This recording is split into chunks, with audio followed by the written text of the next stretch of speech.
garage, and welcome back. I just got back from Power Tour, and you know, got to get stuff going here in the shop because the car that didn't make it is sitting here, you know.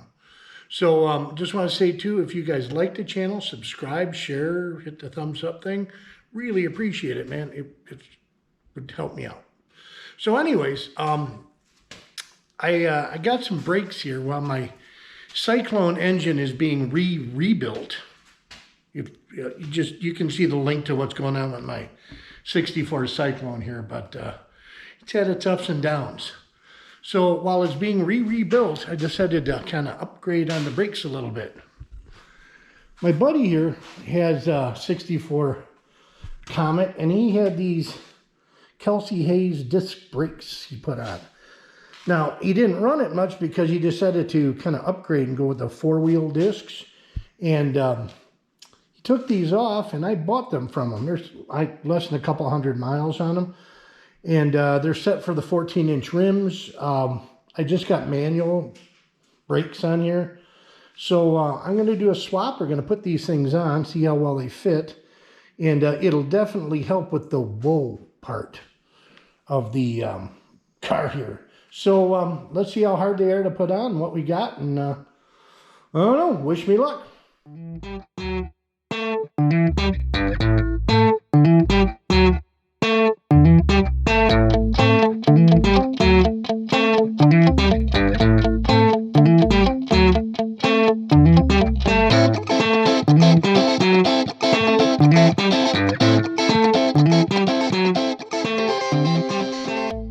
Alright, so I got the wheel off, I got the brake drum off with these early 64 Comet Falcon things.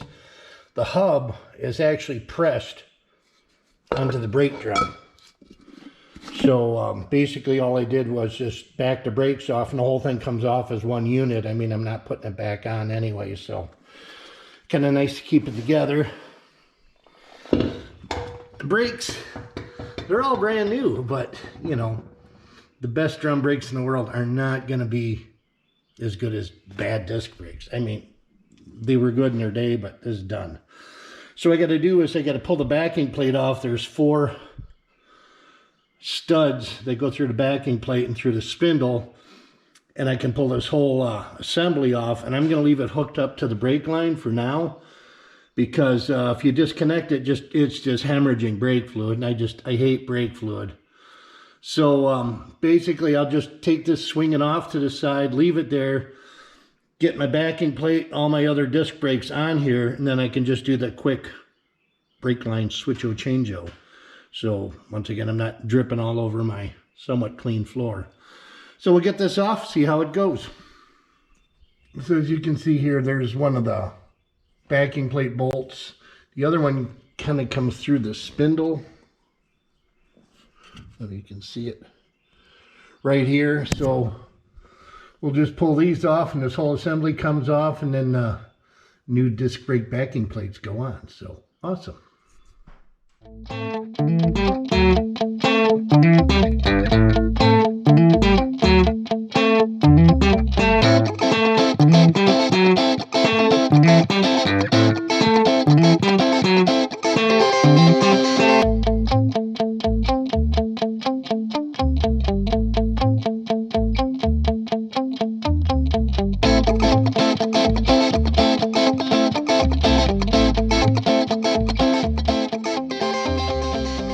Alright, with that off, this backing plate should come off, but it's not. I'll put you down here. There you go. So backing plate's off.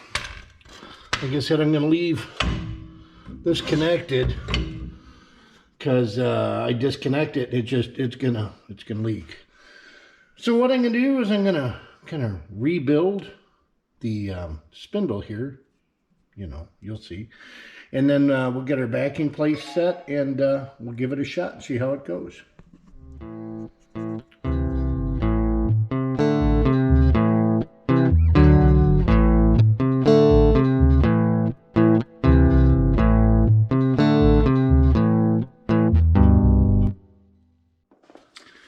So with my spindle back from the machine shop, it's time to put some high-end, high-temp powder coating on here and finish the rebuild on my spindle.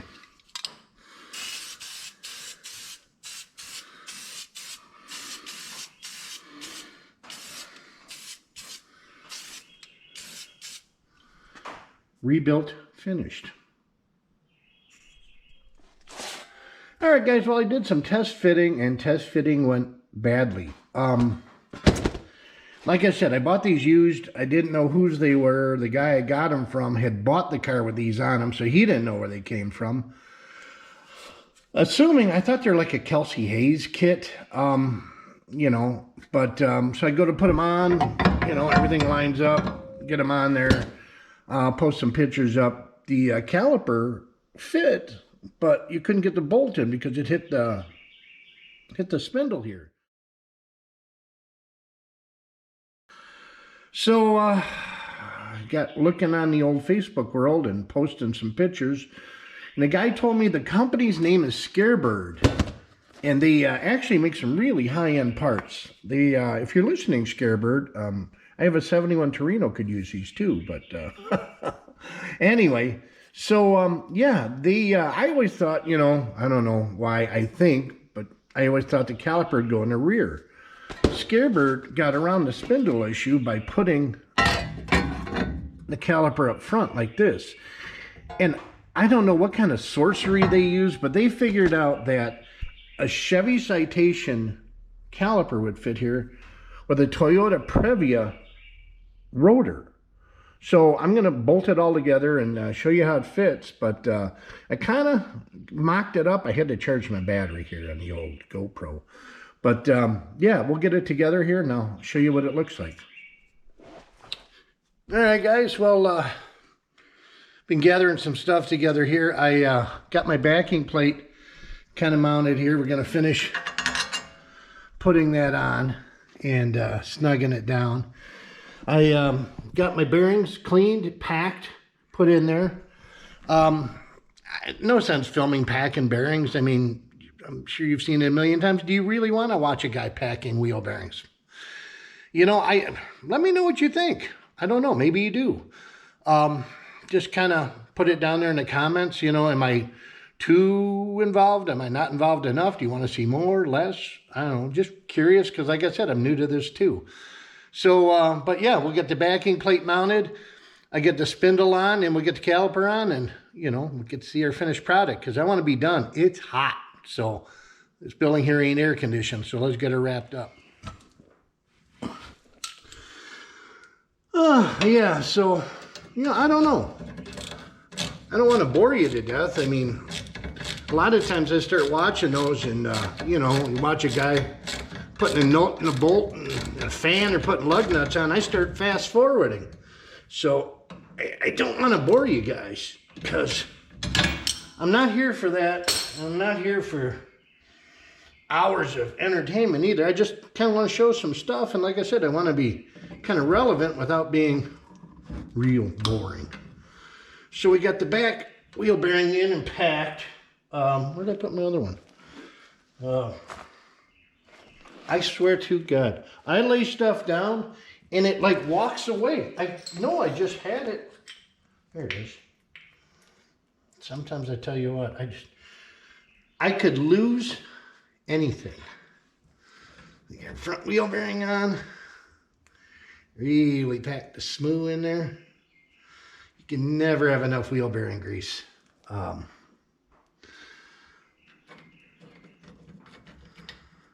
Now these spindles came with this kit too. They look like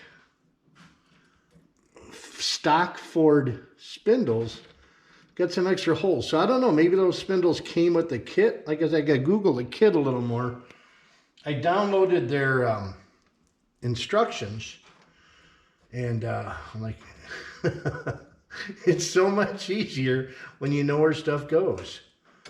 Why won't this go on? But then bash my threads. No, it's good. So, but yeah. And then my guy that has the engine called said my engine is done. So I'll be putting the engine back in here. And there's another thing. Do you really need to see me put an engine in again? If you want to see it, I mean, I'd love to just go back and watch me put an engine in again, but I got to go through all this nonsense again. Take it up tight and then just back it off. So, I mean, no sense filming me put an engine in. You can just go watch the other ones. Which, by the way, like I said, if you want, go on the thing, and there's a link to this entire car. All the stupid stuff I've done and not done. And hopefully we get around some car shows this year. And we get to see more than just me in this hot shot working on it. So, you know.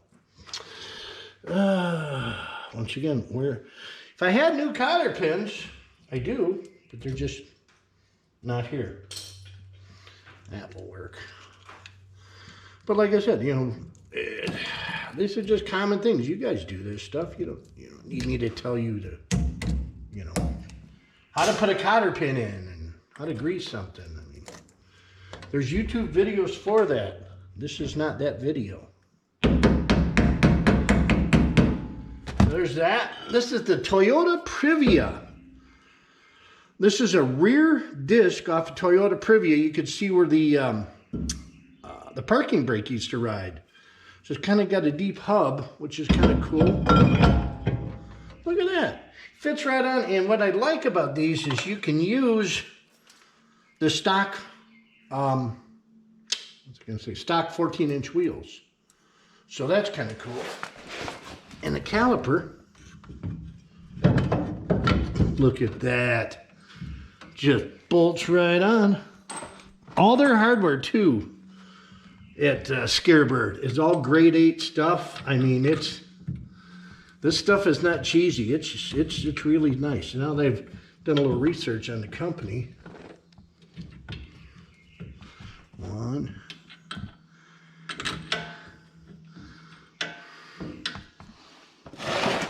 Got the, here we go.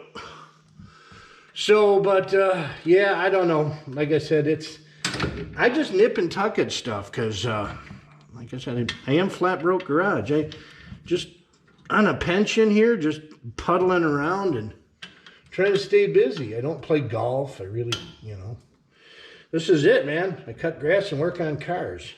So, I do appreciate everybody watching. I am doing some more, like I said, get this running. I'll get some car shows. A couple good junkyards around here. Those videos seem to be doing good. If you guys like that, I mean, you know, I'll do some more of those because there's junkyards everywhere down here. So, come on, tighten up, you. Oh, I guess I'm not lined up. Or no, I guess I am.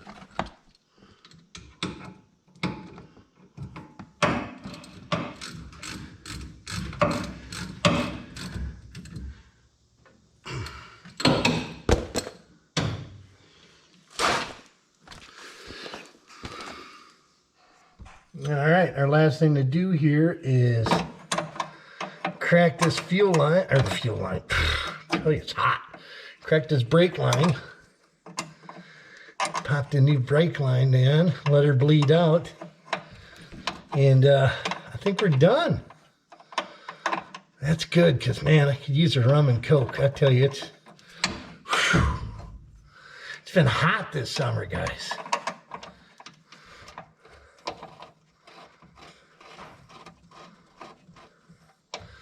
Get it started and basically just bleed the brakes. And I'm all done. I'll give a review on these things here once I get the engine back in the car, because that would be a plus. And we'll see how they do. They are just manual disc. Like I said, way better than drums. So,